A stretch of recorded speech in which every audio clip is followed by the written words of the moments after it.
Today's reading is from Acts chapter 22, and I'll be reading from the NIV. Brothers and fathers, listen now to my defense.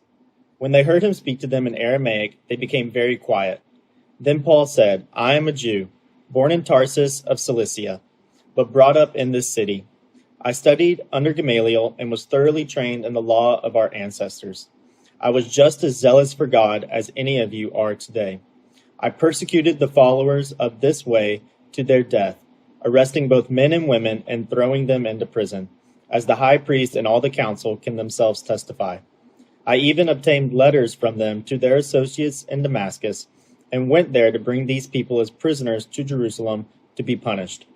About noon, as I came near Damascus, suddenly a bright light from heaven flashed all around me. I fell to the ground and heard a voice say to me, Saul, Saul, why do you persecute me? Who are you, Lord? I asked. I am Jesus of Nazareth, whom you are persecuting, he replied. My companions saw the light, but they did not understand the voice of him who was speaking to me. What shall I do, Lord? I asked. Get up, the Lord said, and go into Damascus. There you will be told all that you have been assigned to do. My companions led me by the hand into Damascus, because the brilliance of the light had blinded me. A man named Ananias came to see me. He was a devout observer of the law and highly respected by all the Jews living there. He stood beside me and said, Brother Saul, receive your sight. And at that very moment, I was able to see him.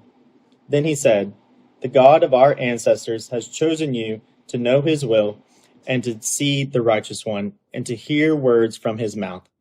You will be his witness to all people of what you have seen and heard. And now what are you waiting for? Get up, be baptized, and wash away your sins, calling on his name. When I returned to Jerusalem and was praying at the temple, I fell into a trance and saw the Lord speaking to me. Quick, he said, leave Jerusalem immediately, because the people here will not accept your testimony about me.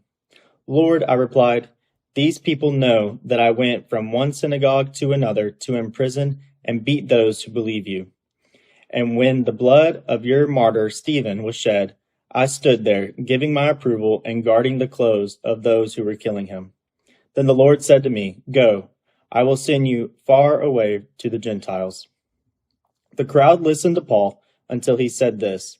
Then they raised their voices and shouted, Rid the earth of him. He's not fit to live. As they were shouting and throwing off their cloaks and flinging dust into the air, the commander ordered that Paul be taken into the barracks. He directed that he be flogged and interrogated in order to find out why the people were shouting at him like this.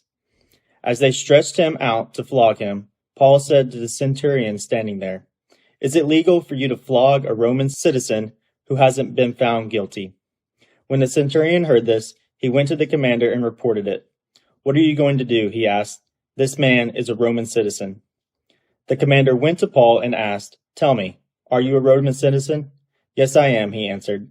Then the commander said, I had to pay a lot of money for my citizenship. But I was born a citizen, Paul replied. Those who were about to interrogate him withdrew immediately. The commander himself was alarmed when he realized that he had put Paul, a Roman citizen, in chains. The commander wanted to find out exactly why Paul was being accused by the Jews. So the next day, he released him and ordered the chief priest and all the members of the Sanhedrin to assemble. Then he brought Paul and had them stand before them.